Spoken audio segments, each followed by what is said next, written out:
The pit smelled like cold earth, impossibility, and Ingrid Halverson had been digging it since the first week of June.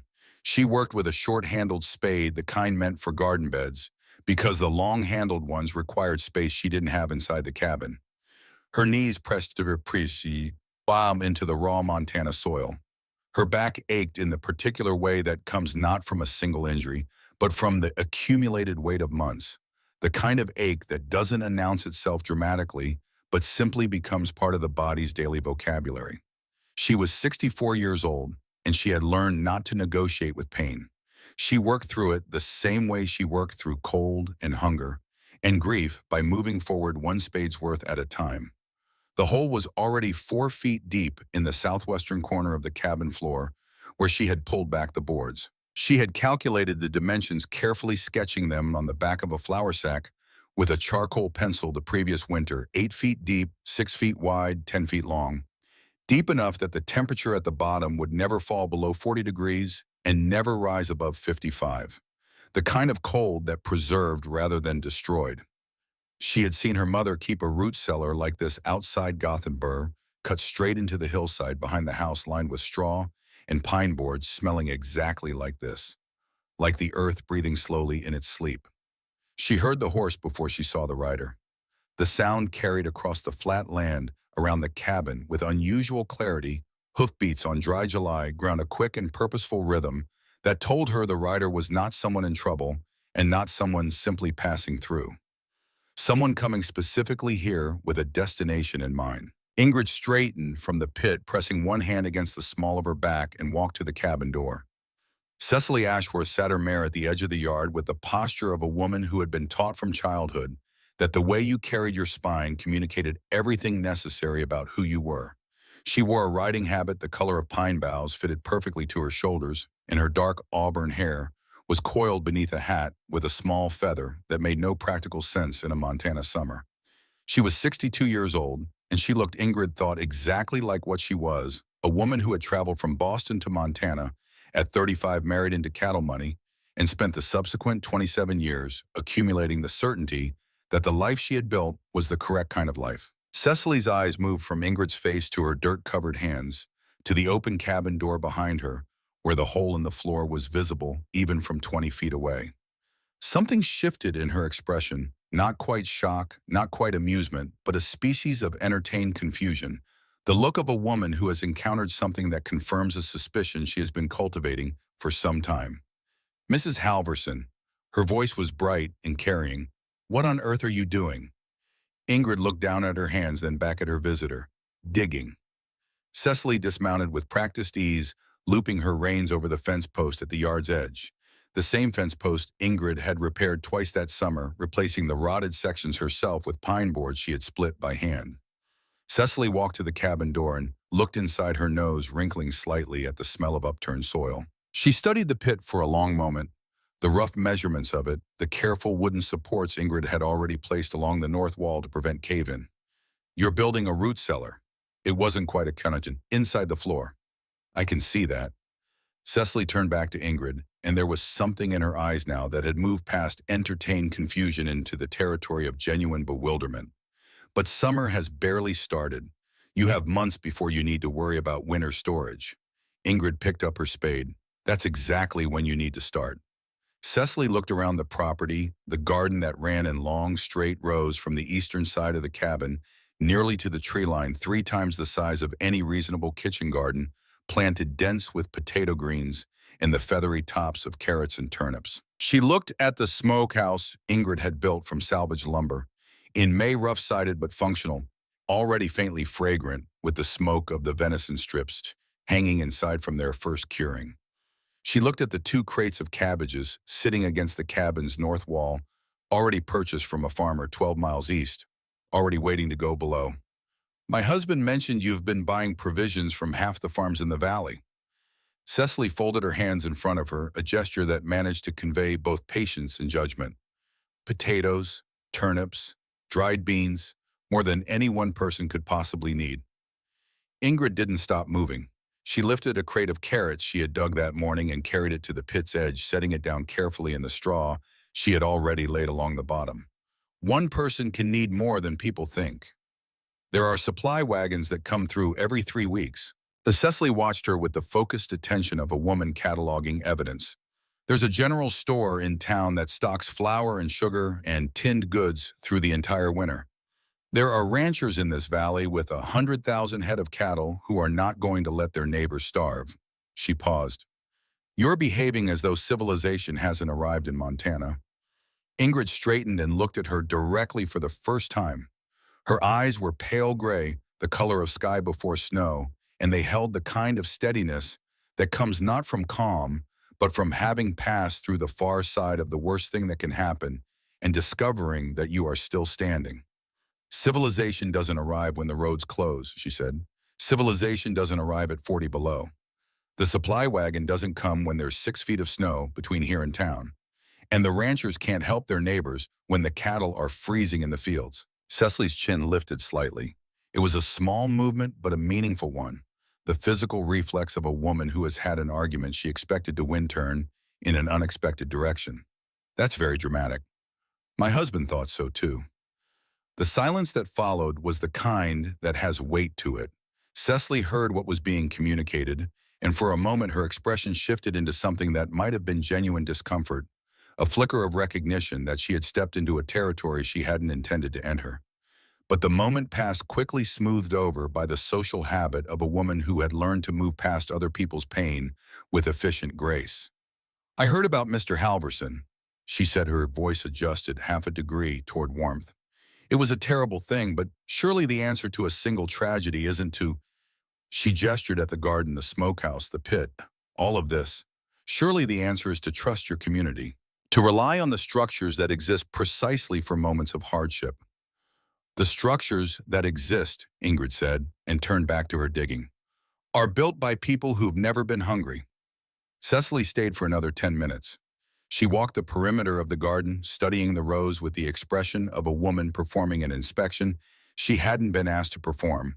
She asked questions that were really observations. Wasn't this an awful lot of work? For one person, wasn't Ingrid concerned about the appearance of it all? Didn't she find it isolating to spend her days like this when there were social occasions? She was welcome to attend church socials and quilting circles and the monthly gathering at the Ashworth House, where the women of the Valley's better families came together over good coffee and ordered conversation. The kind of life she implied without quite saying it, that a woman of Ingrid's age and intelligence might find more suitable than digging holes in the dirt. Ingrid listened without pausing in her work. When Cecily finally remounted and turned her mare back toward the main road, she paused once and looked back over her shoulder at the cabin, at Ingrid's bent back visible through the open door, at the oversized garden, and the rough smokehouse, and the general atmosphere of solitary, purposeful industry that seemed to Cecily, she would later tell several people in town, frankly alarming. I do hope you'll find some balance this summer, Mrs. Halverson, she called. People are beginning to talk. Ingrid heard the hoofbeats fade down the road. She went back to digging. People were already talking. She knew this the same way she knew most things about the valley, through observation, rather than participation, through the brief exchanges at the general store and the feed merchant and the twice-monthly mail pickup in town. The words moved in the particular way that gossip moves in small communities, not in straight lines, but in the spreading pattern of water finding its level. The Swedish widow has gone strange with grief. The Swedish widow has lost her proportion. She's buying every root vegetable in 3 counties. She's hunting deer in June, like it's October. She's building something underneath her house that nobody's been invited to see. One woman told another that it was the grief doing it, that losing Edmund had broken something essential in her sense of reality. Another suggested more charitably that she was simply from a different country, that Swedes had a different relationship with winter, that it didn't mean anything except a cultural difference in how one understood seasons. Ingrid let them talk. She had learned at an age when most people are still trying to manage their reputations. That reputation is a luxury you afford when survival is not the question. When survival is the question, you do the work. Edmund Halverson had died on February the 23rd of the previous year, 1886.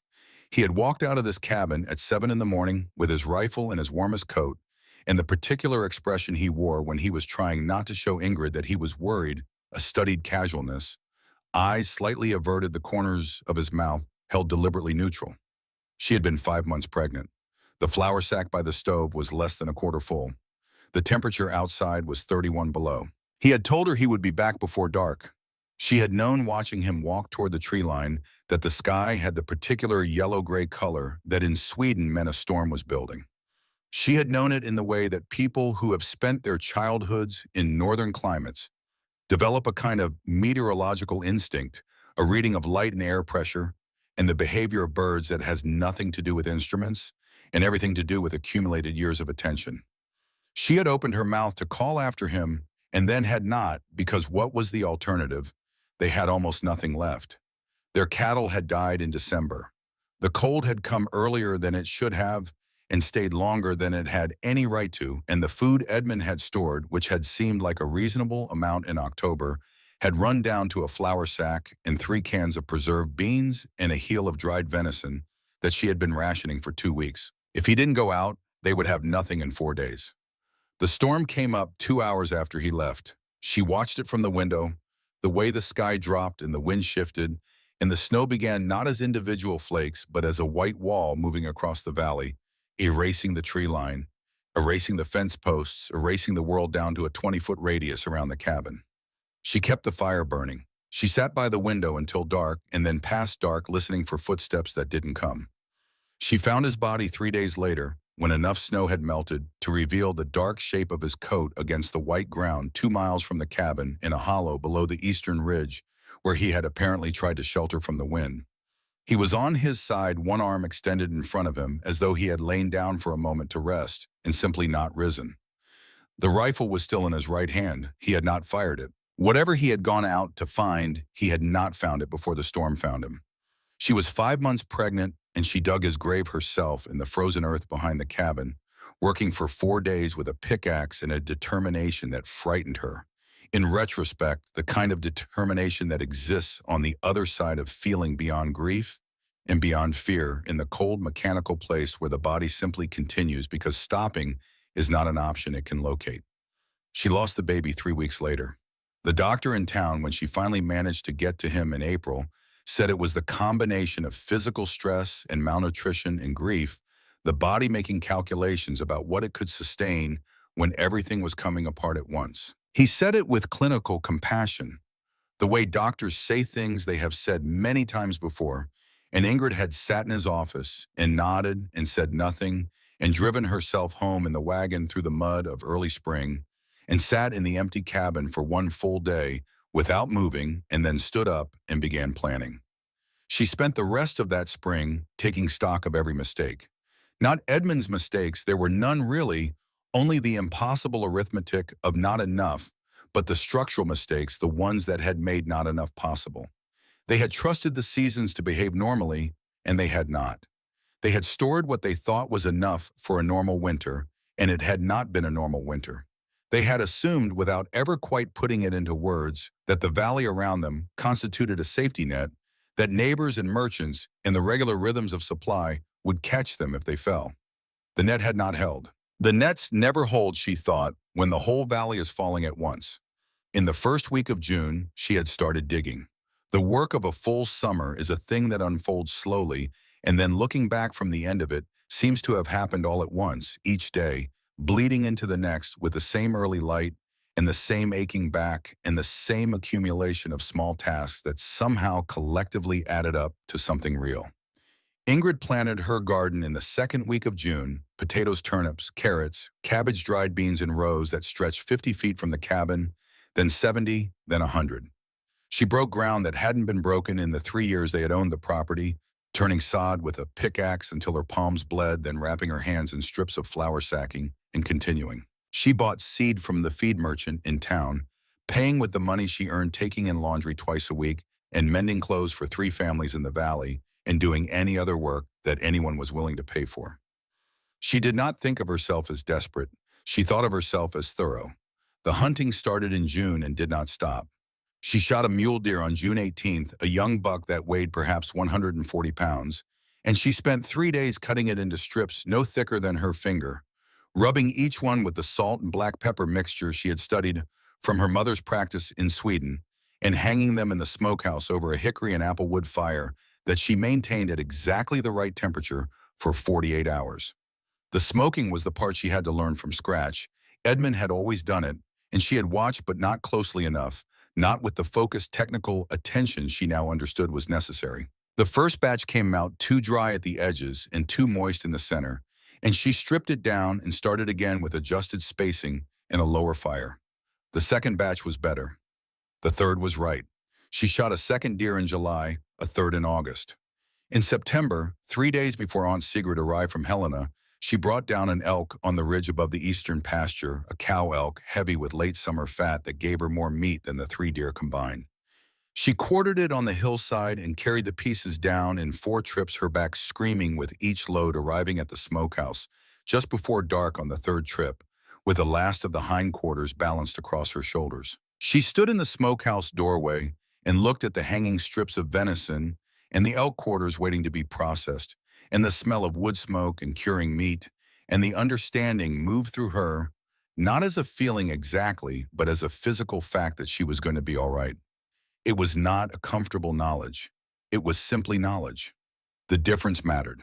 The preservation work ran alongside the hunting through the entire summer. She picked wild service berries from the hillsides in July. The small purplish ones that grew in dense clusters along the north-facing slopes where moisture lasted longer. In the summer heat, cooking them down in batches with the precious sugar she had bought in bulk from the general store, and sealing the jam in glass jars she had collected from every source she could find, bought new from the merchant, bought secondhand from a neighbor clearing out a deceased relative's kitchen, salvaged from the dump at the edge of town, where people discarded what they could no longer use. She pickled cucumbers and cabbage and green beans in vinegar brine. She dried apple slices from a neighbor's orchard trade, cutting them paper thin and laying them on boards in the sun until they curled and sweetened and became something different from their original selves, concentrated, dense, shelf-stable for a year. She bought potatoes from 5 farms across the valley, paying cash, driving her wagon out before dawn to beat the other buyers, and arriving at the Kellerman farm and the Sorensen farm and the 2 Norwegian homesteads out past the river with hard currency and a specific number in mind. She wanted 400 pounds of potatoes. She ended up with 420. She bought turnips and carrots in similar quantities. She bought dried beans in 50-pound sacks. She spent one entire August day doing nothing but inventory, laying everything out in the yard and counting and weighing and writing numbers on her flour sack paper in charcoal, and then adding them up 3 times to make sure the arithmetic was right.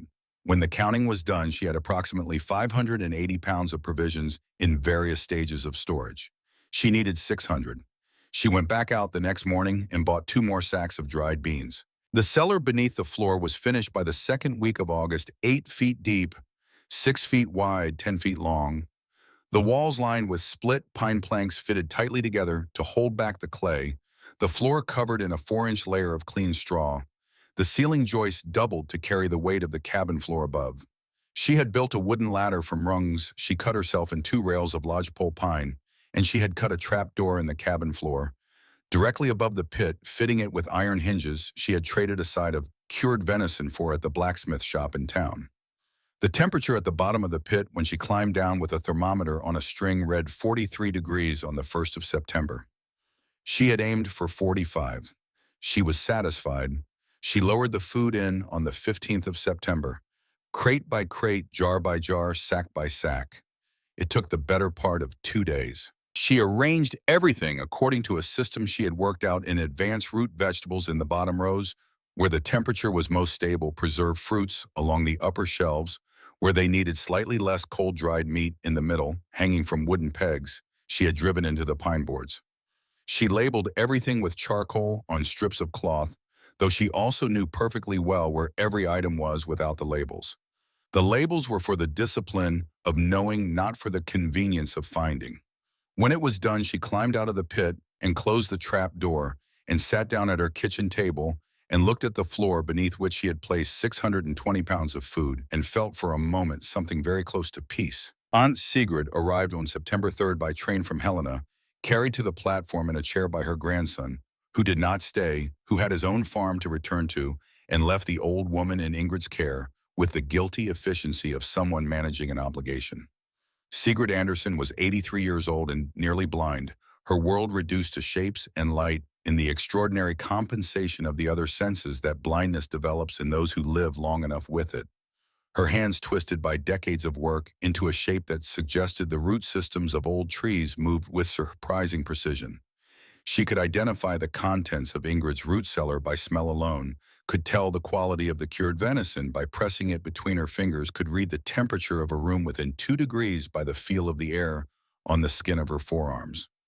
She had survived the Swedish famine of 1867. She had been 30 years old when the snow started in October of that year and did not stop until the following May. She had watched her mother die. She had watched two of her sisters die. She had eaten boiled leather and ground bark and things she would not describe even now 60 years later, sitting in a cabin in Montana with the smell of properly cured elk coming from the smokehouse outside. The famine had taken 100,000 people across Sweden. Sigrid had survived it by doing exactly what Ingrid was doing now, by trusting the earth more than the weather, the stored food more than the supply chain, the preparations of her own hands more than the assurances of anyone else. Ingrid showed her the cellar on the morning after she arrived. She opened the trap door and helped the old woman down the ladder one step at a time, Sigrid's hand gripping her wrist with a strength that had nothing to do with her age, the residual power of someone who has spent a lifetime in physical work, compressed now into the grip of the fingers. At the bottom of the pit, Sigrid stood still for a long moment. She ran her twisted hands along the wall of pine boards. She pressed her palm against a sack of dried beans. She lifted a jar of preserved service berries and turned it in her fingers, feeling the wax seal on the lid. The cool air moved around them in the silence. "You've done well." The old woman set the jar down carefully. "How long does this last?" Ingrid had run the calculation many times. She had a number she trusted. 5 months, she said, perhaps 5.5 with care. Sigrid was quiet for a moment. Then, and if winter lasts 7 months, the question dropped into the cool air of the pit and stayed there. Ingrid stood completely still. She had prepared for a hard winter. She had prepared for a long one. She had prepared specifically for the kind of winter that had killed Edmund, the kind that came early and stayed past its welcome, the kind that closed the roads and killed the cattle and made the supply wagons irrelevant. She had done her arithmetic against a 5-month winter because 5 months was the outer edge of what anyone in the valley had experienced in living memory. The winter of 1885 had run to the last week of April, 4 months, maybe 4.5 if you counted the cold snaps on either side. She had added a full month of buffer. She had been, she realized now, preparing for the worst thing she had experienced rather than the worst thing that could happen.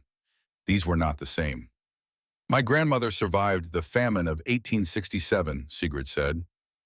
Her voice was steady, unhurried, the voice of someone conveying information rather than delivering a verdict. "She told me once that the worst winter of that famine, the one that took most of the deaths, started in October and did not end until the second week of May. 7 months, not 5, not 6. She turned her head in the direction of Ingrid's voice, her clouded eyes catching nothing but the dim light from the trapdoor above. "You store enough for 7 months. Not because 7 months will certainly happen, but because if it does happen, the difference between 5 months of food and 7 months of food is the difference between surviving and not." Ingrid climbed out of the cellar that evening and went back to work. For the next 2 weeks, she bought and preserved and stored with a focus that made her previous efforts look like early drafts. She drove to 4 farms she had not yet visited, buying the last of their summer potatoes, paying a premium because it was September and the serious buyers had already come and gone, and she was asking people to sell what they had planned to keep. She traded a jar of service berry preserves and 2 pounds of cured venison for 50 pounds of dried corn from a homesteader. She barely knew a man who looked at her with the cautious respect people give to someone they suspect knows something they don't. She spent 3 straight days preserving the second and third batches of fruit she had set aside, working at the stove from first light to full dark, her kitchen dense with steam, and the sweet acidic smell of fruit breaking down into something that would outlast the season. When she was finished and had lowered the new stores into the cellar alongside the old ones, she climbed down with her charcoal and her inventory list and counted everything again. The number, when she added it up, was 840 pounds, enough for 7 months, possibly 8 with discipline. Sigrid had gone to bed early that night, the old woman's sleep deep and immediate in the way of the very old, who moved from waking to unconsciousness without the long negotiation of middle age. Ingrid sat at the kitchen table with the trapdoor closed beside her and the lantern burning low and the inventory list spread out in front of her. She was not thinking about the cellar. She was thinking about Edmund. She had been thinking about Edmund for weeks with a specific and unavoidable quality of attention, the kind that comes when a grief you thought you understood suddenly reveals an additional dimension. It had started in August when she was clearing out the storage trunk to use the empty space for dried corn, and her hands had found in the very bottom beneath the wool blankets, in the spare boot leather, in the small wooden box of letters from her sister in Gothenburg, a journal she had not known existed. It was a small book 4 inches by 6, the cover worn soft from handling. The entries were in Edmund's careful, cramped handwriting, the letters forming the particular Swedish-inflected English he had written in all their years in America. Most of it was ordinary weather observations notes on the cattle records of purchases and sales, the small accountancy of a working farm. She had read it quickly, at first, looking for nothing in particular, the way you read something when you aren't sure what you are looking for. And then she had found the entries from the autumn of 1885, from September and October, written in the weeks before the terrible winter that had killed him. The entries described in Edmund's precise and unadorned language a series of observations that he had made across that autumn. The unusual thickness of the muskrat houses along the creek bottom, thicker than any he had seen in 10 years of watching them, the animals building, as though preparing for something severe.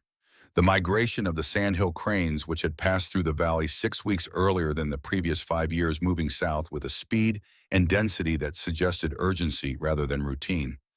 The behavior of the cattle themselves, the way they were eating more aggressively than usual in October, putting on fat at a rate that the autumn grass alone shouldn't have produced. The body doing its own arithmetic in response to signals the mind had not yet processed.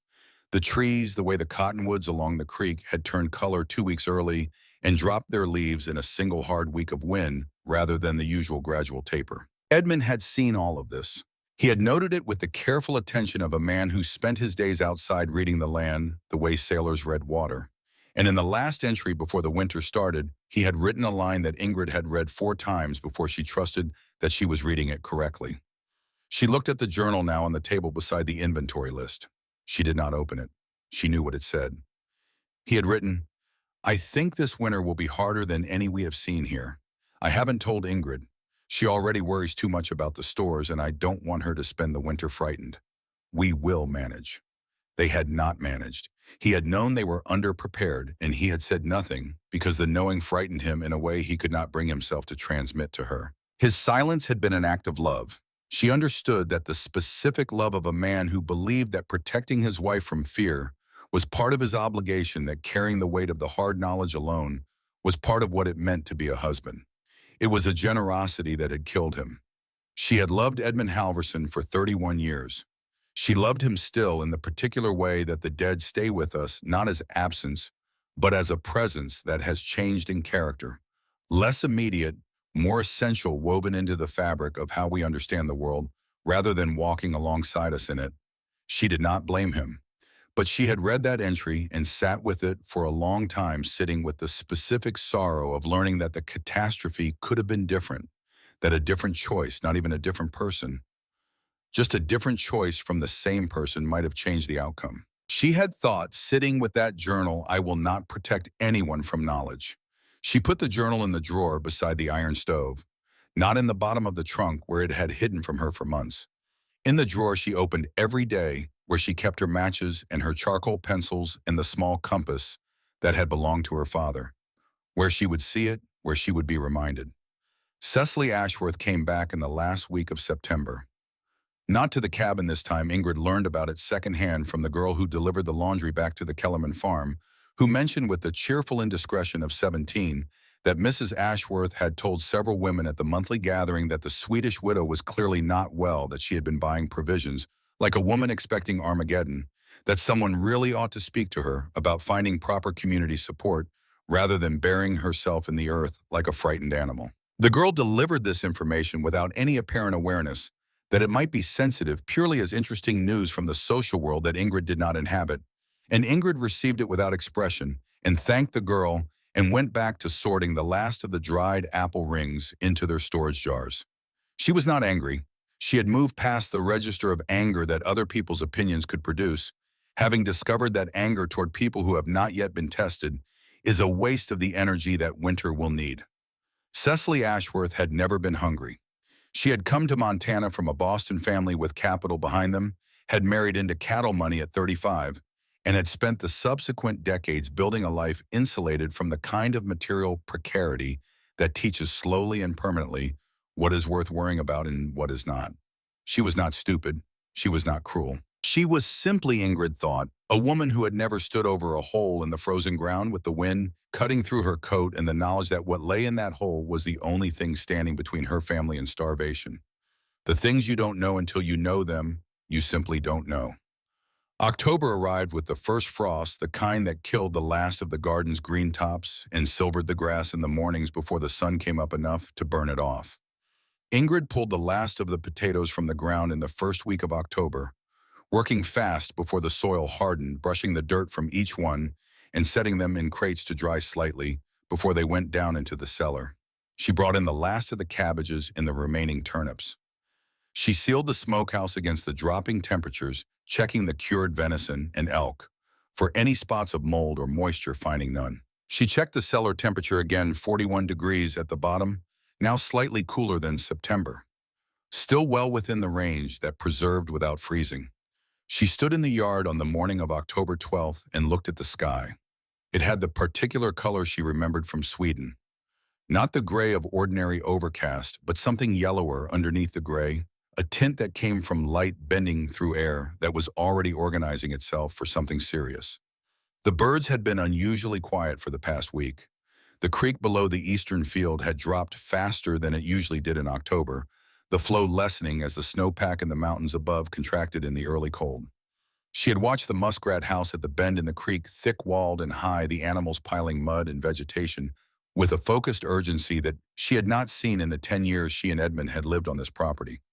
She was not frightened. Fear requires uncertainty, and she had reduced the uncertainty to a number 840 pounds beneath her floor, carefully preserved, carefully rationed in a cellar dug 8 feet into the Montana clay, where the temperature would stay between 40 and 50 degrees regardless of what happened above. Whatever was coming 5 months, 6, 7, she had made her preparation against the longest possibility, and there was nothing more she could do but wait for winter to tell her whether she had been right. She went inside and closed the door. The first snow fell on the 9th of November. The snow that fell on the 9th of November did not stop. That was the thing about it, not the depth, not the cold, not even the wind that came behind the first storm like a second wave following a first. It was the continuity of it. Snow that falls and melts and falls again is weather. Snow that falls and simply stays accumulating day over day with the patient indifference of a geological process is something else. By the 14th of November, there were 8 inches on the ground. By the end of the month, there were 22. The temperature on the 1st of December dropped to 18 below zero and did not rise above zero again until the calendar said March, and even then it was a lie. The calendar said March, but the thermometer said otherwise, the cold sitting on the valley with the immovable authority of a thing that has decided to stay. Ingrid learned the new rhythms of a serious winter within the first 2 weeks. The fire required feeding every 4 hours through the night, which meant she slept in 2-hour intervals, waking to the cold that crept in from the walls when the firebox dropped to coals.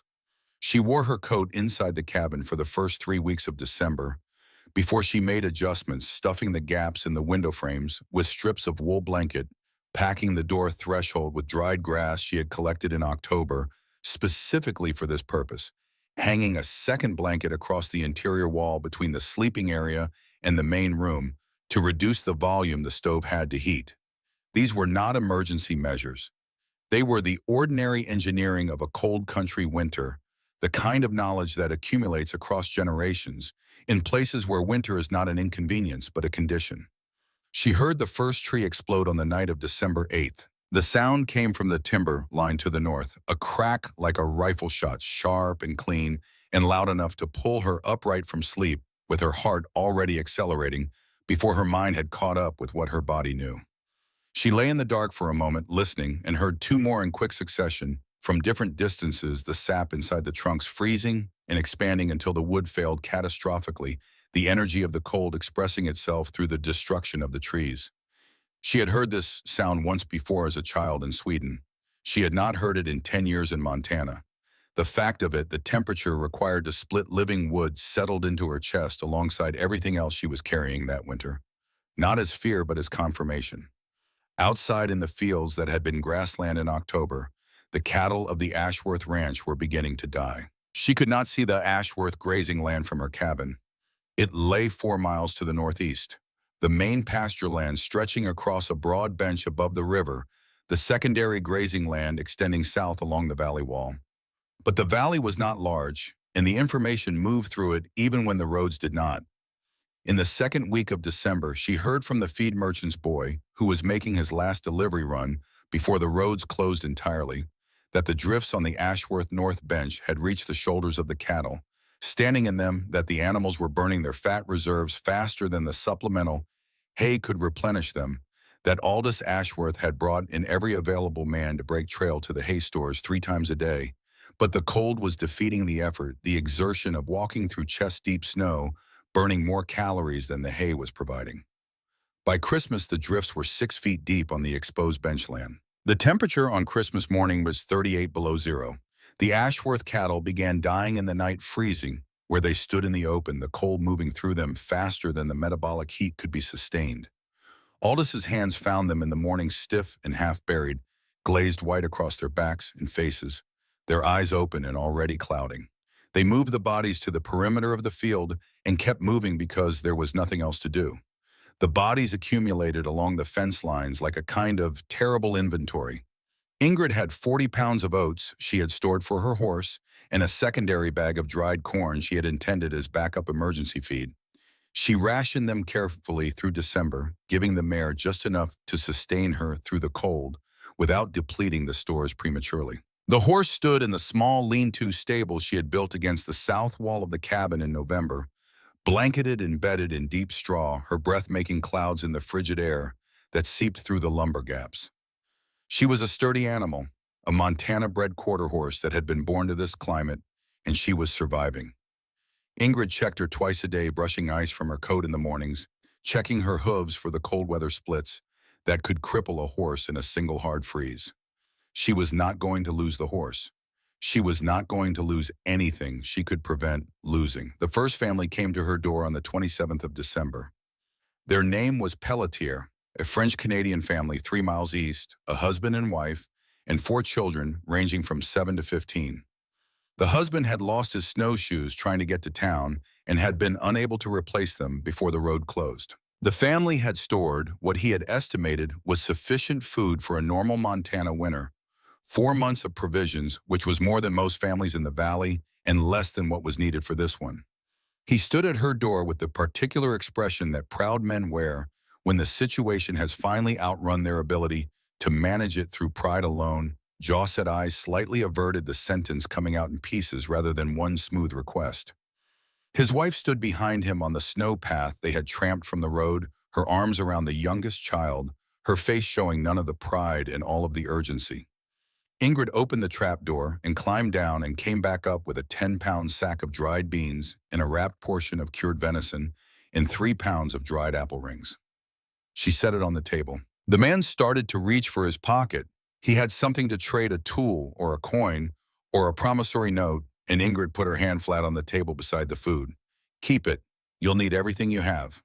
She watched the man pick up the sack and the venison with the careful movements of someone who is trying not to let the relief show, because showing it means acknowledging how close to the edge they were standing.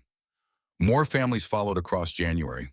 The Henderson family came on the 3rd of January, 6 children, ranging from 4 to 14, the father's face so deeply weathered from working in the cold that he looked a decade older than his 40 years. The Miller family came a week later, the grandmother among them, who had trouble breathing in the extreme cold, and whose lips had developed the bluish tint that indicated the heart was struggling. The Johnsons came after that, a widowed mother with 2 sons, the older one 16, and trying very hard to present himself as the man of the household, the younger one 9, and making no attempt whatsoever to disguise the hollow-eyed hunger that had settled into his face. Ingrid gave to each of them. She measured with precision, not from stinginess, But from arithmetic, she was calculating not just the present requests, but the future ones. Not just the family in front of her, but the families she had not yet seen who would come later when their own stores reached the critical point. She was a single distribution node in a system that had no other functional nodes, and the mathematics of it were unsparing. Give too much early, and the later families would get nothing. Give too little, and the early families would be back before they should need to be. She held the balance between these possibilities with the same focused attention she had given to the seller's construction, treating generosity as an engineering problem rather than a sentiment. She began rationing her own meals in January. Not dramatically, not as sacrifice in the way that stories sometimes portray sacrifice with an awareness of its own nobility. Simply as math. She was one person, she was also not growing.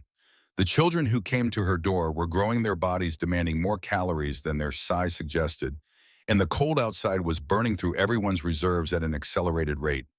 She reduced her own meals to 2 a day instead of 3, then adjusted the portions downward in the second half of January. She was not hungry in the way that the families coming to her door were hungry. She had enough to sustain herself. But she was conscious in a way she had not been before of the specific arithmetic of the seller. Each time she opened the trapdoor, she counted. Not obsessively, once a day in the evening before she closed the cabin for the night. A running inventory kept in the small notebook she had started in November, the numbers updated in the careful accounting of someone who understands that the difference between enough and not enough lies in the details. It was in the third week of January, doing her evening count, that she noticed the discrepancy. She had gone down with her lantern and her notebook, moving through the now familiar inventory in the way you move through a space you know with your eyes closed. The dried bean sacks against the north wall, the root vegetable crates in the bottom rows, the preserved fruit jars on the upper shelf, the cured meat on its wooden pegs. She had been through it many times, and she knew the arrangement the way she knew the corners of the cabin above, by feel and rhythm as much as by sight, which was why the gap registered immediately. A space on the pegs where 3 portions of cured venison had been. 2 portions there now. She stood with the lantern and looked at the empty peg for a long moment. Then she went back to counting. She checked the bean sacks, all present. The root vegetables present with expected natural reduction from the month of use. The fruit jars present minus what she had dispensed. The cured meat minus 3 portions she had given out, plus this additional missing portion. 1 portion of cured venison, approximately 1 pound, taken from the cellar without her knowledge. She closed the trapdoor and sat at the table with the lantern and thought about it with the methodical calm that had become her dominant mode that winter. Someone had access to her cellar. The trapdoor was not locked. She had no lock for it, but it was in the middle of her cabin floor, which meant that whoever had taken the venison had come into the cabin while she was absent or sleeping. She had been outside twice that day for extended periods, once in the morning to water and brush the mare 40 minutes in the bitter cold, and once in the mid-afternoon to split firewood another 30 minutes. Either window was sufficient. She began leaving the cabin slightly later in the mornings and returning slightly earlier. She varied the timing of her outdoor work without making it obvious that she was varying it. She left the lantern burning lower than usual when she went to bed, so that any light from below the trapdoor would be visible. On the 4th night, she heard the sound. It was nearly midnight. A very slight creak from the cabin floor, not the settling of boards in the cold, which she knew by now in all its registers, but the specific sound of a trapdoor hinge taking weight. She lay still in the dark, breathing evenly, listening. The creak of the ladder rungs, the soft sound of movement in the cellar below. Then after perhaps 3 minutes, the sounds in reverse ladder trapdoor, the careful replacement of the door in its frame, and then footsteps crossing the cabin floor toward the door, moving with the particular careful slowness of someone trying very hard not to be heard. Ingrid was out of bed and at the cabin door before the person outside had taken 4 steps in the snow. The night was clear and brutally cold, the full moon on the snow creating a light almost bright enough to read by. The figure stopped when Ingrid Bond opened the door, stopped completely as though freezing might make her invisible. It was Willa Henderson, 67 years old, small and broad-shouldered, wearing a coat that had been repaired so many times the original fabric was more patched than original. She was holding a cloth-wrapped bundle against her chest, the missing portions Ingrid could see from the shape of it. 3 visits, not 1. She had been coming for 3 nights. In her arms, the bundle looked small and necessary and completely understandable. Willa Henderson turned to face her slowly. She had the expression of a woman who has been caught in a shame she has been living with for days. Not the fresh shame of a single moment, but the accumulated weight of repeated transgression. The shame that grows heavier each time, rather than lighter, that makes each subsequent act worse rather than easier. Her eyes were already wet. Before Ingrid could say anything, Willa Henderson's knees buckled, and she was kneeling in the snow, both knees the bundle still clutched to her chest, her head bowing with the gravity of someone who cannot hold themselves upright under the weight of what they have done. Mrs. Henderson, Ingrid's voice was steady. She stepped forward in her boots and her coat thrown over her nightdress, and she reached down and took hold of the older woman's arm and pulled her upright with a firmness that did not allow the gesture to be refused. Willa Henderson rose trembling, her wet eyes searching Ingrid's face for what was coming, the anger, the condemnation, the demand for an accounting. Ingrid held her gaze for a moment. Next time, she said the words quiet and absolute, knock on the door. Willa Henderson came the next morning and knocked. Ingrid sat across the table from her, and they worked out a proper arrangement, a regular weekly portion enough to extend the Henderson stores through the duration structured so that Ingrid knew what she was giving and could account for it in her inventory rather than discovering it missing. The older woman's hands shook throughout the conversation. Ingrid made coffee from the small supply of coffee beans she had hoarded since October and poured a cup across the table, and Willa Henderson held it with both hands, and the shaking gradually diminished. They did not discuss what had happened in the night. There was nothing more to discuss. The accounting was now in the open, and the open was where it belonged. The story moved through the valley in the particular way that stories move through isolated communities during prolonged hardship, not as gossip, which requires a certain lightness of circumstance, but as something heavier and more functional information that people needed because the world they were navigating had contracted to the scale where every detail of every neighbor's situation was relevant to their own survival. Within 2 weeks of the Willa Henderson morning, 4 more families had come to Ingrid's door, not with the desperate exhaustion of people who had waited too long, but with a kind of foreknowledge, having heard through the valley's reduced network that there was a door in this valley that would open, and that the person behind it would measure carefully and give what could be given without turning anyone away. She turned no one away.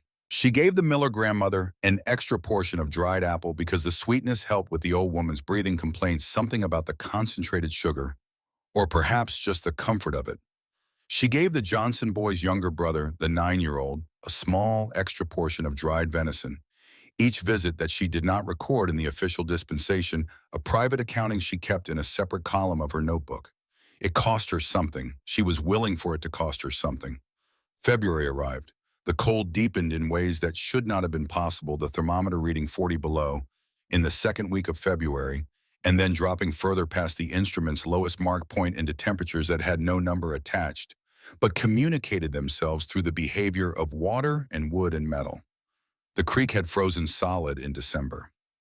In February, the ice groaned under its own compression. The cast iron of the stove cracked during a heating cycle, and Ingrid repaired it with a clay compound.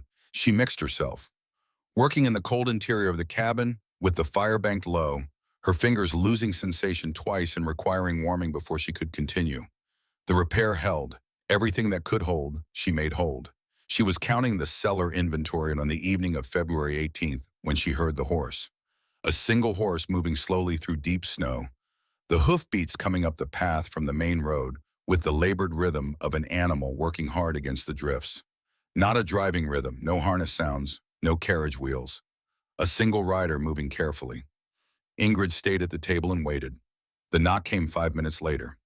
Cecily Ashworth stood in the doorway wearing a heavy wool coat Ingrid had never seen practical and dark. Nothing like the tailored riding habit of July. Her hair was wrapped in a plain wool scarf. The cameo brooch was absent. Her face had thinned in the specific way that faces thin when the body is being asked to provide for its own maintenance without adequate supply. The cheekbones more pronounced, the skin beneath her eyes carrying the translucent quality of prolonged cold and inadequate rest. Ingrid recognized it immediately.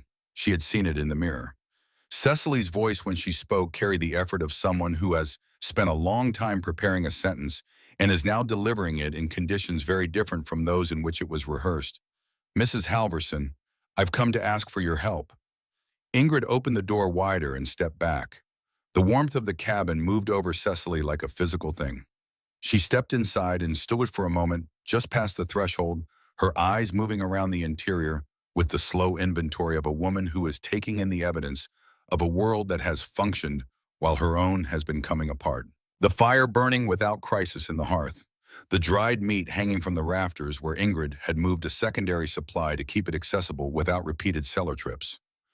The jars of preserved fruit on the upper shelf, the organized system of a life that had prepared and was managing.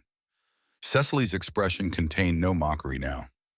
It contains something closer to the feeling a person has when they understand finally and completely the difference between a risk they dismissed and a risk that was real.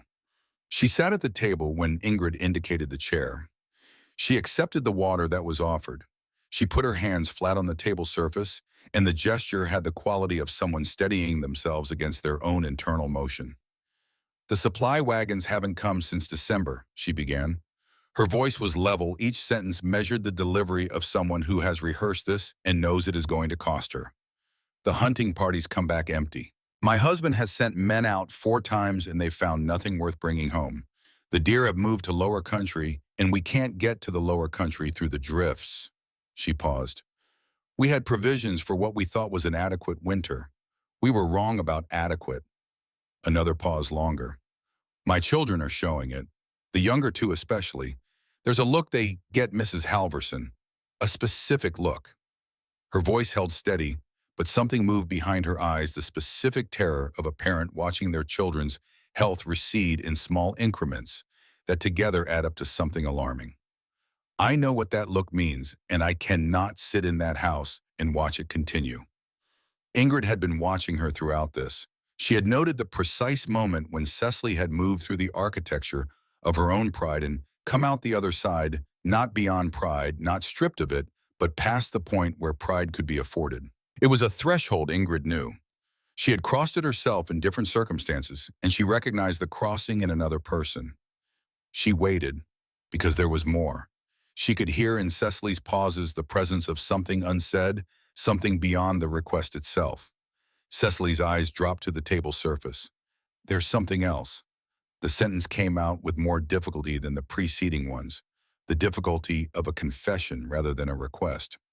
"In October, before the snow started, I received a letter." She stopped. "From a surveying engineer, a man who had been doing railroad route work in the Northern Territories all summer. He wrote to Aldous. It came addressed to the ranch, and in it he described what he had observed in the mountain snowpack above the valley. He had measurements going back 8 years. He said the indicators suggested the coming winter would be severe by any historical measure, that preparations substantially beyond the normal should be considered. The fire in the hearth made a small sound, a settling of wood that had nothing to do with the temperature in the room, which had gone very still. Cecily's voice had dropped to something just above a murmur. "I opened it first because Aldous was in the field. I read it." A breath. "I thought it was the kind of alarmism that men who've spent too long in isolated conditions sometimes produce. I thought it was disproportionate. I thought—" She stopped again, and when she continued, the sentence had changed. "I burned it. I didn't show it to Aldous. I didn't tell anyone. I thought that if I showed it around, it would cause panic, and that the panic would be worse than the winter." Her hands pressed harder against the table, not in agitation, but in the effort of continuing to speak. 2 families on the east side of the valley didn't make sufficient preparations. One of them, she did not finish the sentence. She did not need to. The room held what she had said. Ingrid did not move for a long time. She looked at Cecily Ashworth across the table, at the thinned face, the practical coat, the absent brooch, the hands pressing flat against the wood.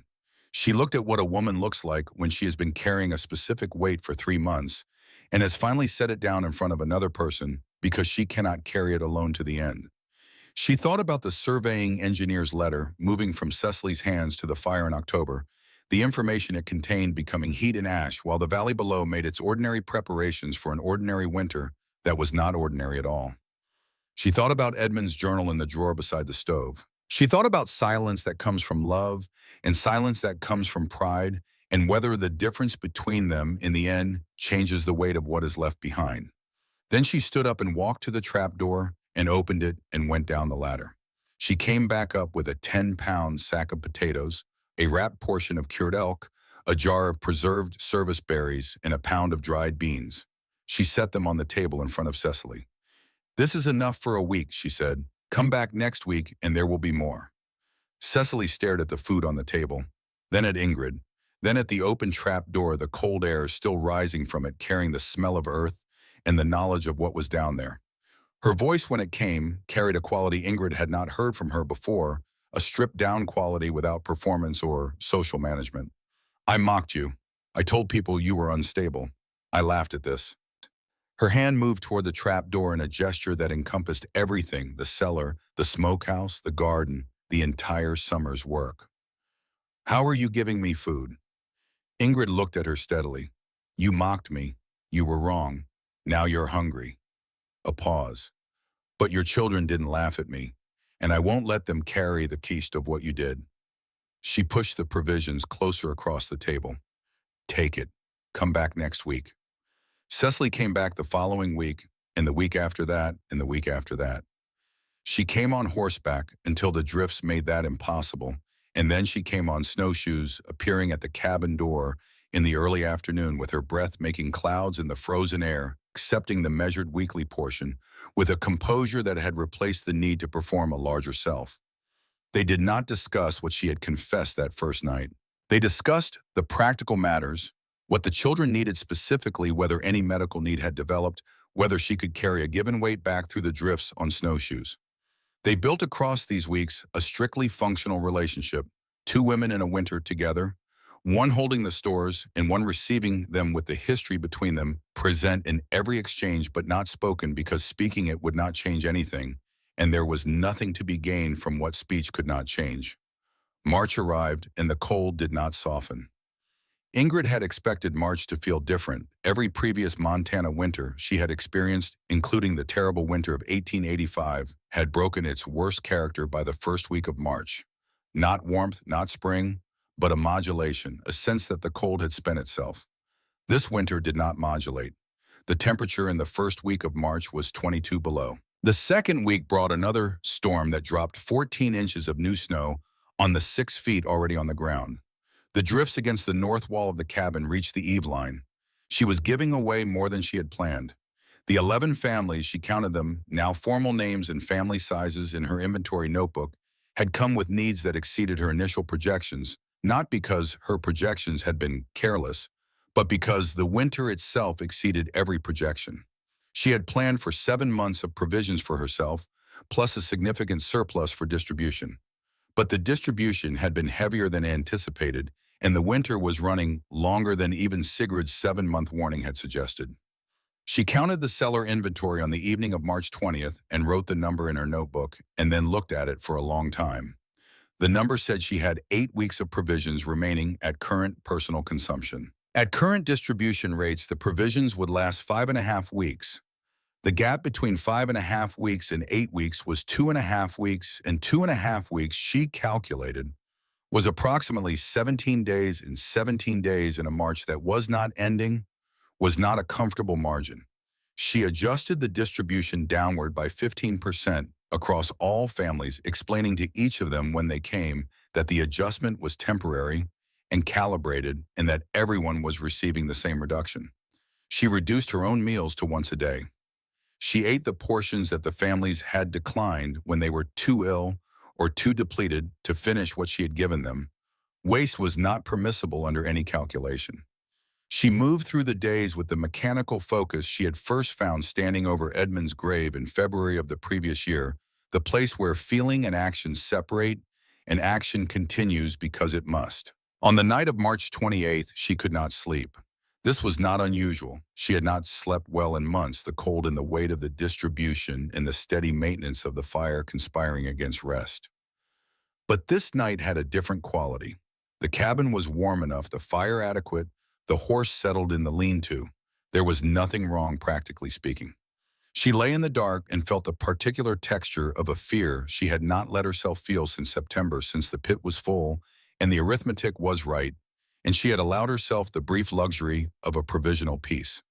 The fear was simple. It was possible she would not make it to spring. Not that she would die, she was not at that threshold. But it was possible that the provisions would run out before the ground was workable, before the supply wagons could get through, before anything outside her cellar became available. It was possible that the careful calculation of a full summer's work would not be enough, that the winter had simply asked for more than she had. She got up. She did not light the lantern. She moved through the dark cabin to the drawer beside the stove and took out Edmund's journal and carried it to the table. She could not read it in the dark, but she held it, the soft worn cover, the slight rigidity of the pages, the physical presence of everything he had known and had not said. She did not open it. She sat with it in her hands and thought only about the man who had written it, the deliberate neutrality of his expression on the morning he walked out the rifle, the warmest coat, the decision his character had made for him that the cold then made permanent. She had spent 14 months making sure that decision was not the last word on either of them. She sat in the dark until the lantern was no longer necessary, until the first gray light came through the window glass, and then she dressed and opened the trapdoor and went down to count. She counted everything, carefully, methodically moving through the cellar with the lantern and the notebook and the specific attention of someone who cannot afford to guess. She counted sacks and weighed them in her hands. She counted jars and checked their seals. She counted the remaining portions of cured meat, each one moving them along the pegs. She wrote the numbers in the notebook and added them 3 times. The total was different from her projection of 8 days ago. She had made an error, not a large one, the kind of small arithmetic mistake that comes from exhaustion and poor light and the distraction of too many demands simultaneously. She had undercounted the dried beans by approximately 35 pounds. 2 sacks that she had recorded as one in a late January inventory when she was working too quickly. She had also miscounted the preserved fruit jars by 4, having included in her previous count 4 jars that were already empty and set aside for reuse rather than full. Correcting for these errors, she had not 5.5 weeks of provisions remaining at current distribution rates.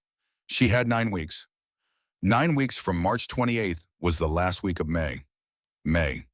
Long past the point where the valley would be accessible again, long past the point where supply wagons could reach her, long past the end of anything a winter could reasonably claim to be. She sat down on the bottom rung of the ladder and held the notebook in her lap. The cold of the cellar moved around her. 8 feet below the floor of the cabin she had shared with Edmund, below the trapdoor she had built herself, below the floorboards she had replaced in the cavity she had dug through the summer months, while half the valley thought she had lost her reason, the provisions she had laid down in the faith, that preparation was the only prayer that the world reliably answered. They were still there. They had always been there. The error was not in the cellar. The error had been in the counting. She had more than enough. She had always had more than enough. She climbed back up the ladder and closed the trap door and stood in the cabin with the first morning light coming through the east window, and something moved through her that was not quite relief and not quite grief and was not at all the peace she had felt in September when the cellar was full. It was something more complicated, the feeling of a person who has been carrying a weight for so long that when the weight shifts, the body does not know immediately what to do with the absence of it. She stood in the early light and breathed. Then she put the notebook in the drawer beside Edmund's journal and went to feed the horse. The snow stopped on a Tuesday in early May, which was not how Montana springs usually announce themselves. Usually the end came gradually, a softening of temperatures, rain mixing with snow, the drifts settling and contracting over the course of weeks until the ground appeared beneath them, the way a face appears beneath a fever when the fever finally breaks. This spring was different. The winter had been so absolute for so long that its ending when it came had a binary quality. One week there was still 30 inches on the ground and the temperature at dawn was 12 below, and the next week the sky opened, the temperature climbed 20 degrees in 3 days, and the melt began with a ferocity that matched the accumulation. Ingrid stood in the doorway of her cabin on the 7th of May, 1887, and watched the valley come back to itself. It was not a beautiful sight, not immediately. The melt exposed what the snow had been covering for 7 months. The carcasses, first the animals that had frozen in the fields and stayed frozen, and were now beginning the process that frozen things begin when the cold releases them. The smell reached her from the Ashworth grazing land, before she could see anything carried on the warm southerly wind that was driving the melt of smell that was not death exactly, but the chemistry of death, undone by temperature, the complicated biology of return. Across the valley floor, the ground that had been white was becoming brown and then green in patches, where the grass was already pushing through the saturated soil, the living and the dead in immediate proximity, the spring indifferent to the difference between them. She had made it. The 11 families she had supplied through the winter had made it. The Pelletiers and the Hendersons and the Millers and the Johnsons and the 7 other families who had come to her door between December and April. She had checked on each of them in the days after the roads became passable again, driving the wagon through mud that sucked at the wheels, covering the valley in a single long day. Everyone alive. The Miller grandmother was weak but breathing. The 9-year-old Johnson boy had grown 2 inches during the winter, in the way that children sometimes grow during periods of scarcity, the body making inexplicable decisions about priority. The Pelletier children were thin but bright-eyed, already out in the yard, when Ingrid pulled up the 2 youngest, chasing each other through the mud with an energy that would not have been visible 3 weeks earlier. She drove home that evening in the long May light and sat at the table and wrote the number 11 in her notebook beneath the last inventory count. Then she wrote the date. Then she closed the notebook and put it in the drawer beside Edmund's journal and the compass that had belonged to her father, and she went to bed and slept for 11 hours without interruption, the first unbroken sleep she had allowed herself since October. The valley she woke to on the 8th of May was visibly, irreversibly damaged. Not just in the way that any hard winter damages a landscape, the blown-down fences, the collapsed outbuildings, the erosion channels cut by the accelerated runoff of 7 months of accumulated snow releasing at once. The damage went deeper than structures. The ranching economy that had defined the territory since the late 1870s had been functionally dismantled in the course of a single winter, and the evidence of the dismantlement was everywhere once the snow retreated far enough to show it. The carcasses along the fence lines of the large grazing operations numbered not in dozens, but in hundreds, their forms still recognizable in the cold spring air, the scale of the loss requiring a sustained attention to fully comprehend. Some of the bigger outfits had lost 90% of their herds. Men who had arrived in Montana 5 or 10 years earlier with the capital and ambition and the absolute confidence of people operating in a boom had watched their entire material basis for that confidence dissolve into a winter that no one had adequately prepared for and no one had adequately survived. The Ashworth Ranch had lost 43,000 head of cattle. This number reached Ingrid through the same network of valley information that had sustained her through the winter, arriving with the calibrated understatement of people who are still processing the scale of what they are describing. 43,000. The number had the quality of an abstraction too large for the imagination to hold as a concrete thing, requiring instead a kind of mathematical acceptance. You knew what 43,000 meant without being able to picture it the way you know the distance to a far star. Aldous Ashworth had shot himself in the 3rd week of March. The information had reached Ingrid at the time delivered by one of the Ashworth ranch hands, who had come to her door not for food, but for the specific purpose of conveying it. Standing in the cold with his hat in his hands, a man in his 30s who had worked for Aldous for 6 years and who delivered the news with the flat affect of someone who has been in shock long enough that the shock has become his baseline. He had found Aldous in the ranch office on the morning of the 21st, the account books open on the desk in front of him, a letter to Cecily written and sealed and set against the inkwell. Everything in the particular order of a man who has made a final decision and is applying his organizational habits to it one last time. The cattle were already mostly gone by then. The creditors in Helena and Bozeman had sent letters through December and January that Aldous had answered and then stopped answering. The ranch that had been worth $200,000 in October was worth by March whatever the land itself was worth minus the debts attached to it, and the debts were larger. Cecily had continued coming to Ingrid's door after that every week, the same snowshoe tracks up the path from the main road, the same composed bearing applied over a grief that had become another layer of what she was carrying. She had not spoken about Aldous directly until late April, when the roads were beginning to clear and the weekly provision runs were becoming less urgent the end of the winter, no longer a question of if, but of when. She had arrived one afternoon to find Ingrid in the yard assessing the damage to the garden beds. The frost had been hard and long. the soil compacted from the weight of the snow, needing significant turning before it would be workable, and had stood at the garden's edge and watched for a moment before speaking. He left everything organized. She said the words coming out with the particular quality of someone who has been rehearsing a sentence for weeks and is finally saying it aloud for the first time. The account books, the letters to the creditors, the deed to the land. Everything in order, everything labeled. A pause. He always said that the mark of a competent man was leaving no confusion behind him. Her voice did not break.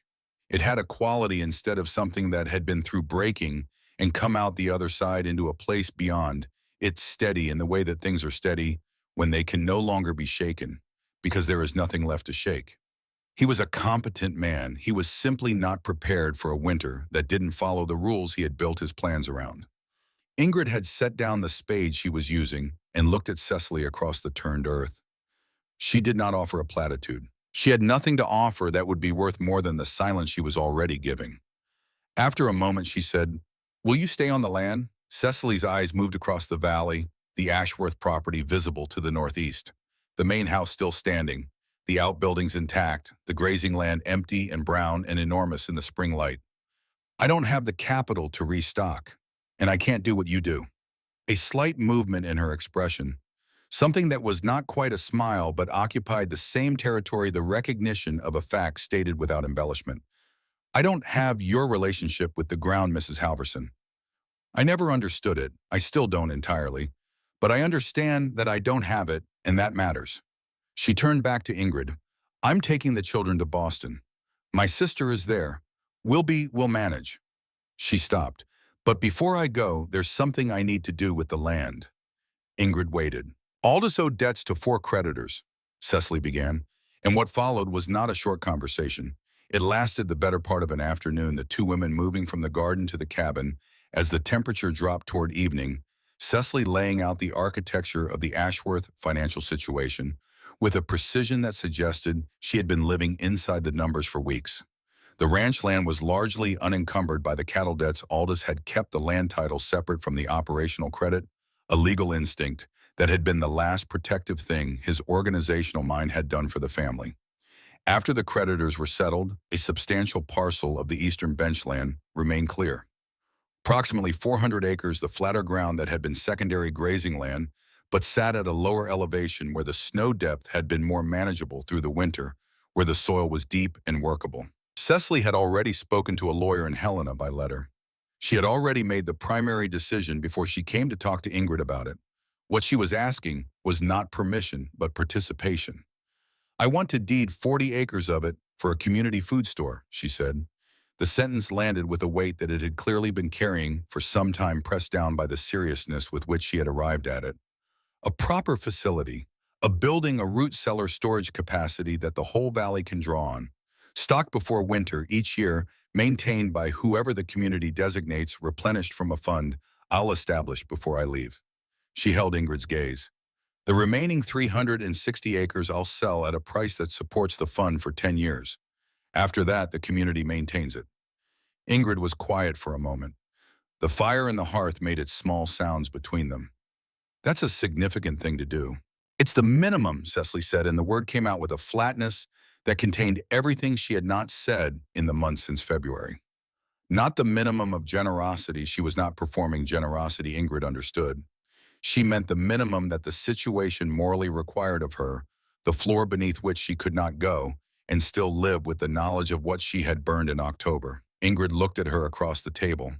She thought about the surveying engineer's letter, the information it had contained, the heat and ash it had become in Cecily's fireplace on some October afternoon, while the valley below made its ordinary preparations for a winter that was going to be nothing like ordinary.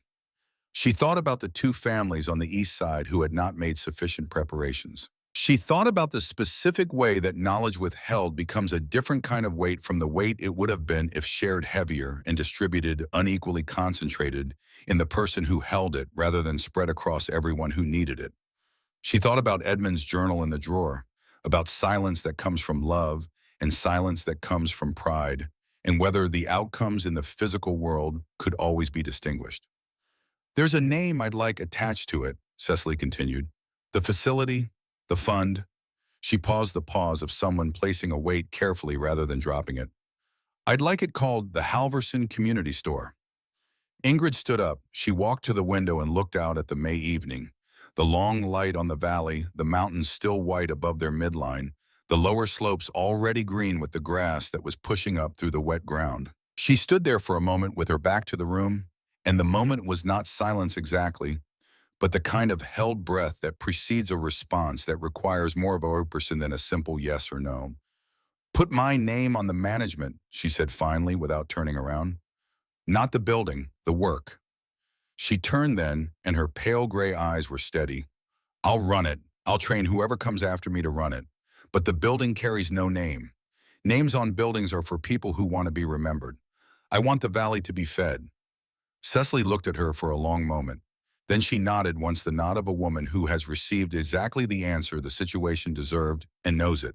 They worked out the details over the following 2 weeks, meeting 3 more times at the cabin, while the spring continued its aggressive dismantling of the winter's damage, while the mud roads solidified and the supply wagons began their first tentative runs back into the valley, and the first sounds of rebuilding started up from the ranches and homesteads that were still standing. A Helena lawyer named Prescott came out to formalize the deed transfer and the fund documentation. He was a careful man with a precise manner, and he did his work without commentary on the circumstances that had produced it, which Ingrid appreciated.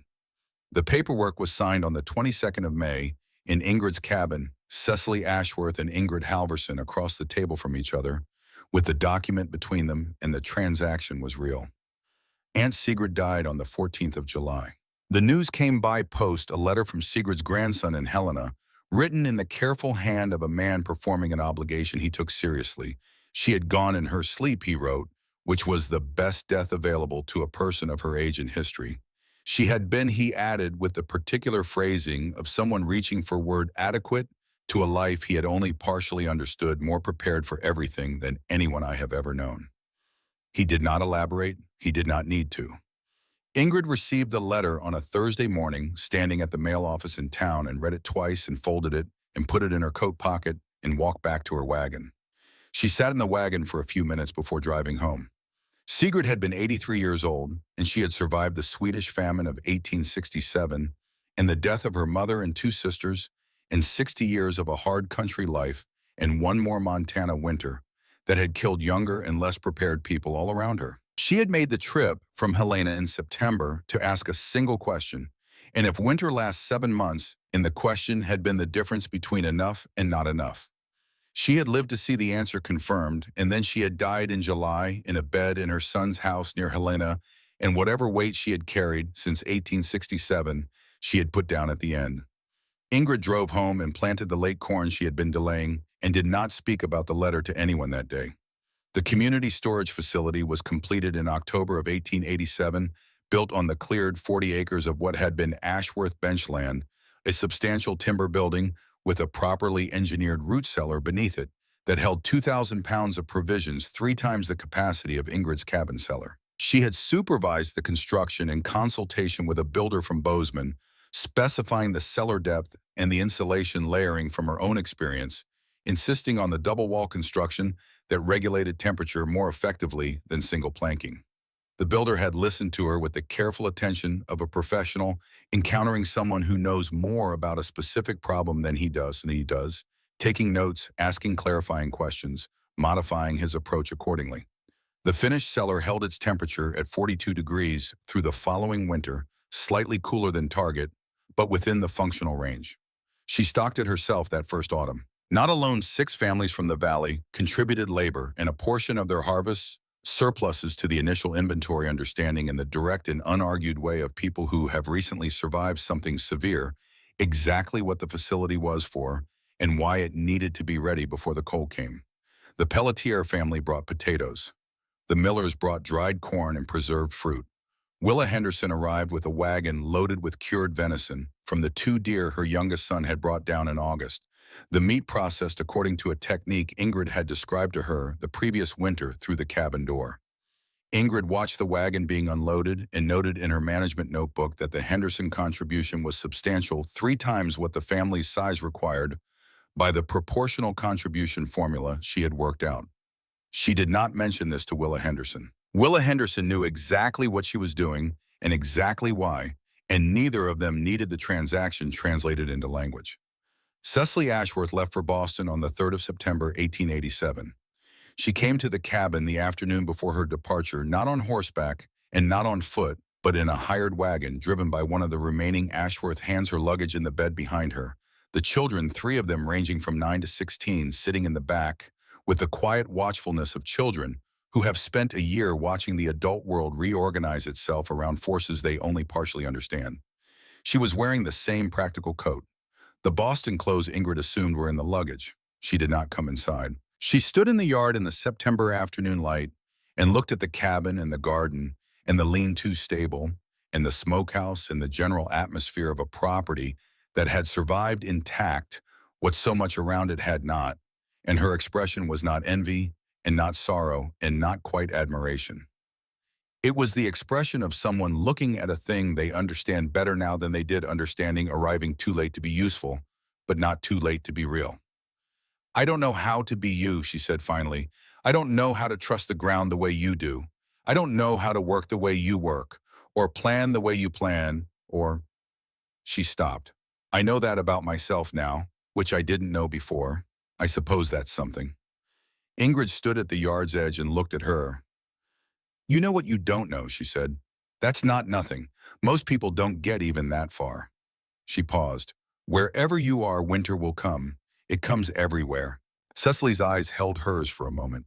Then she nodded and turned back to the wagon and helped the youngest child adjust her position in the seat, the practiced physical gesture of a mother. Automatic and tender, requiring no thought.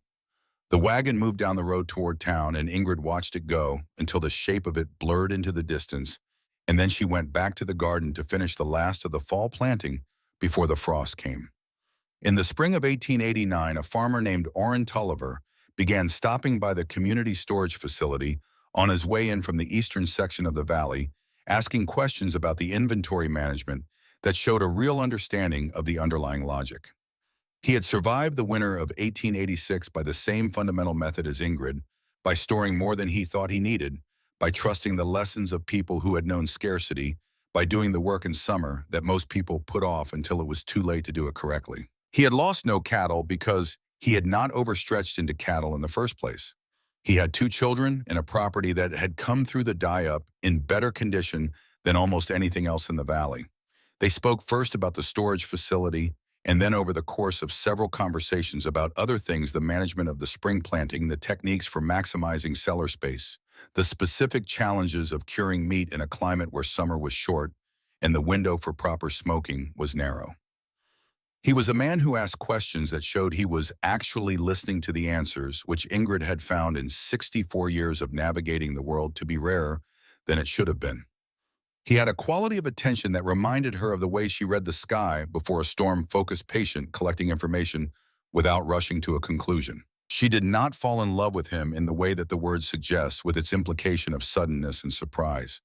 It was slower than that and more deliberate, the accumulation of small evidences over a long time, the way a cellar fills one crate at a time, one jar at a time, until one day you climb down the ladder and the inventory tells you that what you have is enough. He asked in the autumn of 1889 whether she might consider marrying him. He was 61 years old, and he phrased it as a practical question and a personal one in the same breath, with the directness of a man who had learned that the indirect approach wasted time that could be spent on more productive work. She said yes. Not immediately. She sat with it for 3 days, walking on the property in the October weather, working through the implications with the same methodical care she applied to every significant decision. She thought about Edmund, whose presence in the cabin and on the land had never quite departed, who was still in the drawer beside the stove, still in the earth behind the cabin, still in the specific way she understood preparation as an act of love rather than a counsel of fear. She was not replacing him. That was not the question. The question was whether she could build something new without erasing something old, and she understood on the 3rd morning of walking that the answer was yes, that the 2 things lived in different parts of a person and did not require the same space. They married in November and built the larger farm together over the following years, adding a root cellar to the new structure that held 3,000 pounds of provisions, enough for both of them and their extended network of valley relationships enough to carry several families through a winter if winter ever demanded it again. They raised two children of their own and brought up Orrin's children from his first marriage, alongside them, teaching all four from the earliest age that the earth was not a guarantee but an opportunity, that what it gave you in summer was only what you would have in winter if you were willing to do the work of making summer permanent. She taught her children what Sigrid had taught her with a single question: prepare not for the worst winter you have seen, but for the worst winter that can come. The distinction was everything. The worst winter you have seen is already behind you and already survived, which makes it by definition a floor rather than a ceiling. The worst winter that can come is always ahead of you. Its face not yet revealed, its length and depth unknowable, until it is already underway, by which time the preparation is either done or not done, and the difference is simply the difference. She said this to her daughter in the autumn of 1895, standing in the garden in the October cold, both of them working the last of the potato rows before the ground hardened. Her daughter was 12, and she listened with the particular focused attention of a child who has been told something important and knows it, the information going in through the ears and settling somewhere that was not memory alone, but something more structural, the place where the things that matter most are stored below the weather of daily life, at the stable temperature, where nothing spoils. The cabin where Ingrid had buried 600 pounds of food under the floor stood for 36 more years after the winter that made it matter. It stood through good winters and bad ones, through drought summers and wet ones, through the slow transformation of the valley from cattle territory into the more diversified agricultural community that the die-up had in its brutal way necessitated. The land around it changed. The community that Ingrid and Orrin built it into changed. The valley changed. The cabin stood, its rough-cut pine boards weathering from the yellow of freshly cut timber through brown and into gray. The chinking between the logs repaired twice and the roof replaced once, and the lean-to stable rebuilt in 1903. After a wet spring collapsed the original structure. In 1923, the cabin was finally too compromised to repair further. Ingrid had been dead for 4 years, by then gone at 97 in the winter of 1919, in her own bed in a house much larger than the cabin, but on the same piece of land with enough stored in the cellar beneath the new structure to carry a family of 5 through a Montana winter of any duration. She had planned this as she had planned everything, knowing that the planning itself was the gift that the people who came after her would inherit, not just the stores, but the practice of storing, the habit of preparation embedded in the land itself.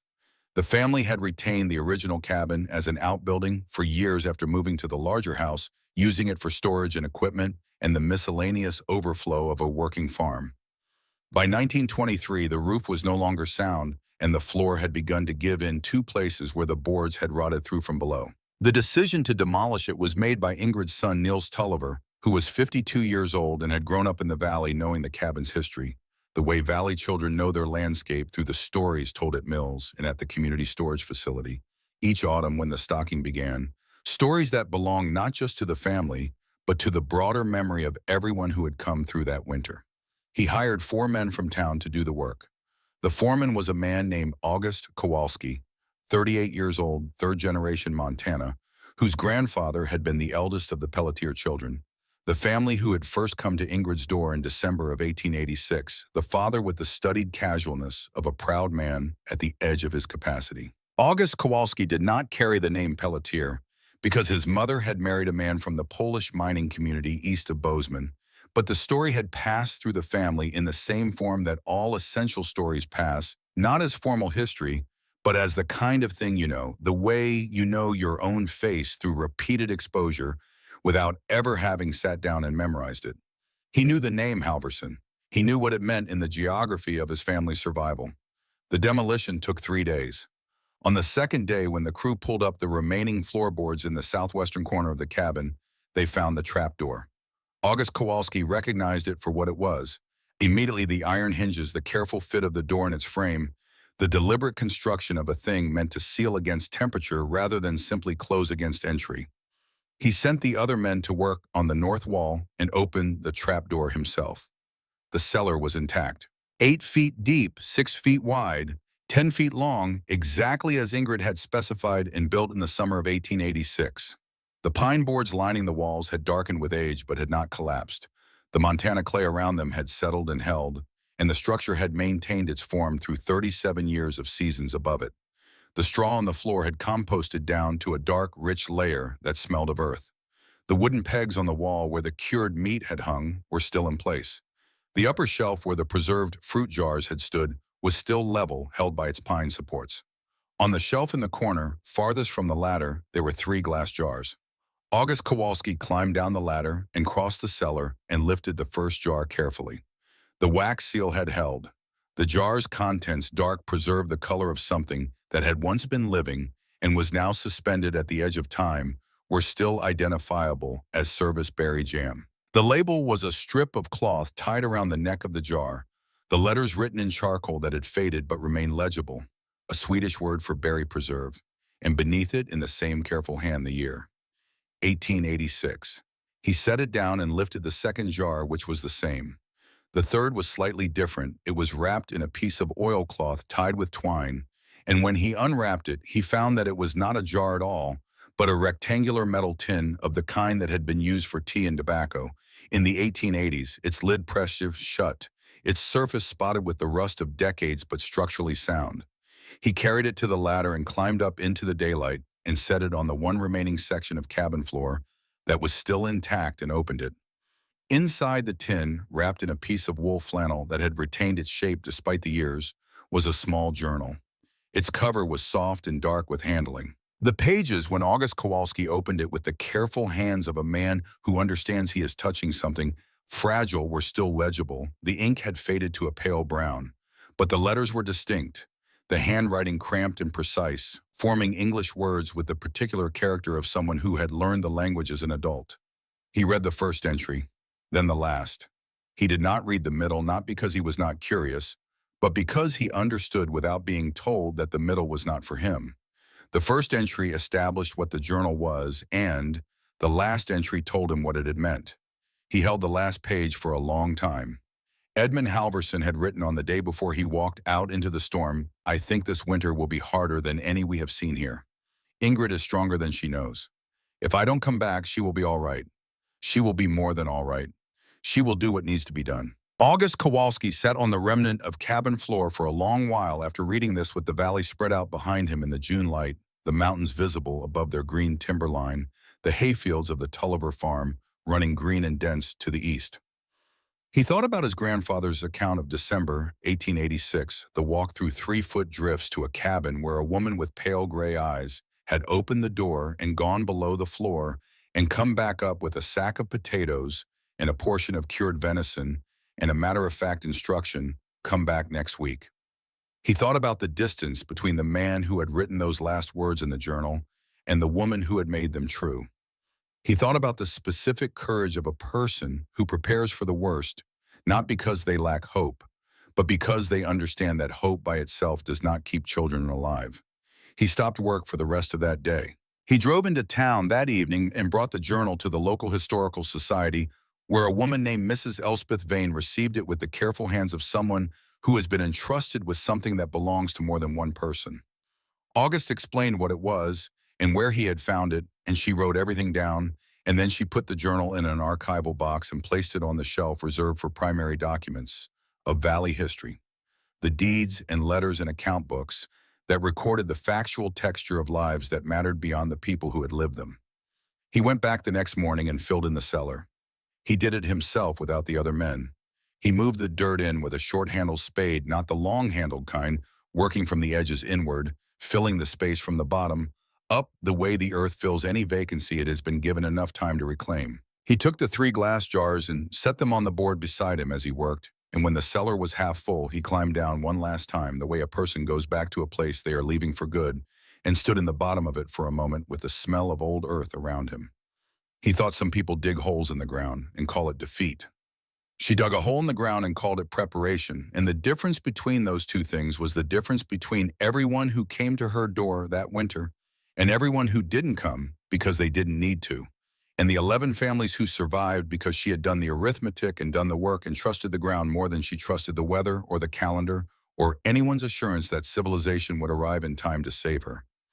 He climbed out. He finished filling the cellar. He replaced the earth over the trap door and tamped it down and then pulled down the last of the cabin walls and piled the lumber for salvage and left the ground flat and clean, a rectangle of disturbed earth that the grass would cover by August and that would show no evidence by next spring that anything had stood there.